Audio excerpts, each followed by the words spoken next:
Welcome, my name is Rodolf de Wijs. My name is Joost de Vries. And today we discuss our third topic, which is the topic of secured finance. So when do we go to the bank and when do we attract secured credits and what do we use it for? Yeah, so basically we've been discussing insolvency scenarios, blue blocks, so equity. We did discuss non-interest bearing debt, so that were trade creditors, for example, and we explained how this works and how this works in business valuation. And today we're gonna touch upon red blocks, so secured credit, interest bearing debt. Why do companies use it, and what are alternative sources to make that work? So we discussed secured credits. I'd like to ask you if you can show us the basic patterns if you attract secured finance from a bank in order to make investments. So what are the balance sheet movements in that scenario? Yeah, so let's take a look at the mind map again. And that's a very basic pattern. So basically what you do, you want to make investments in order to generate future cash flows, of course. So the question is, do you have the money? So in this balance sheet over here, you see that there is a limited amount of cash. So that's not an option. And one of the options is that you go to the bank and you ask for a loan in order to make investments in new fixed assets. So this block will go up, and then you use the money from the bank in order to buy new assets. And then of course the bank will ask all kind of questions, but this is the basic balance sheet pattern that you see if you attract secured creditors to make investments. So we see bank debt goes up, fixed asset goes up. This Yes. is more or less the archetypical example of attracting bank finance in order to make investments. Yeah, so, but you've got different flavors, of course.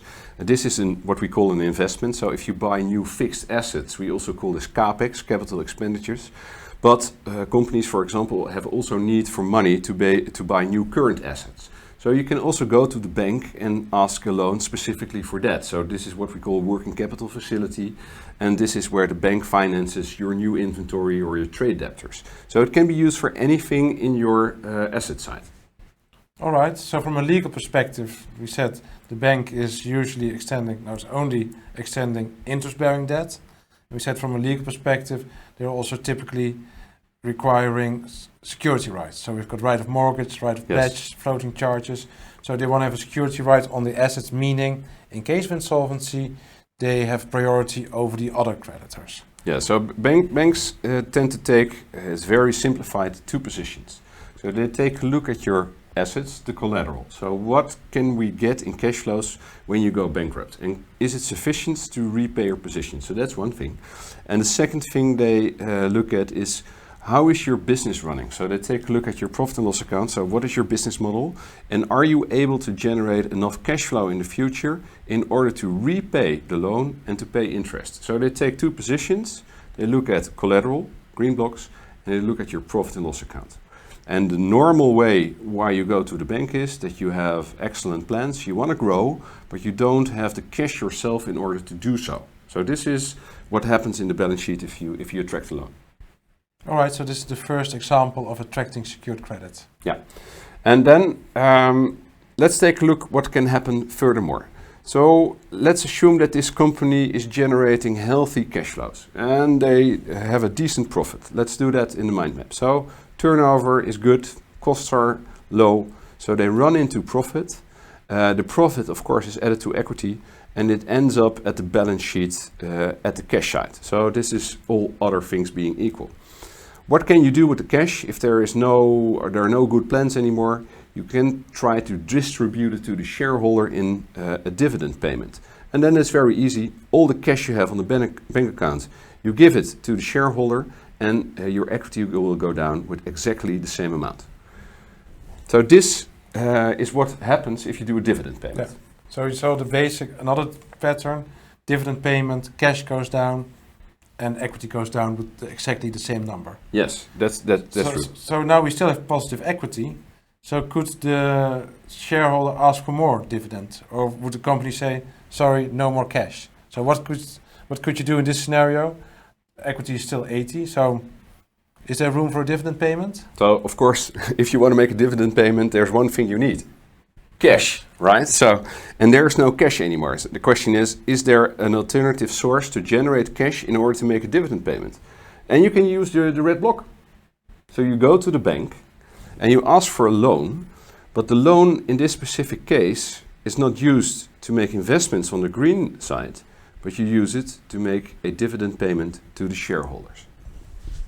All right, so that's a very different way of attracting secured credit. So it's no longer used for investments, but it's used for a one-time payment to the shareholders. Yes, that's true. And then, of course, the bank will take the same point of view. So what is the riskiness of my position? What is the collateral? How do the future cash flows look like? And of course, what is the interest rate that I can charge on the loan? And this all together makes them decide whether they're gonna give a loan in order to make a dividend payment, yes or no. But it's a very different world from what we started out with. Yes. That you attract finance in order to make investment, and then we also see the left side of the balance sheet grow. Yes. Here we see the use of secured credit, not to make the business grow, but to provide additional cash to the shareholders. Yes, that's true. And the corporate finance term for this is? Now, this is what we call a dividend recap. All right. Yeah. So a recapitalization, and basically it's borrowing money to make dividend payments to the shareholders. Yeah. But the risk profile of the company is changing, of course, because there's more debt. And specifically, the orange block people's position is changing.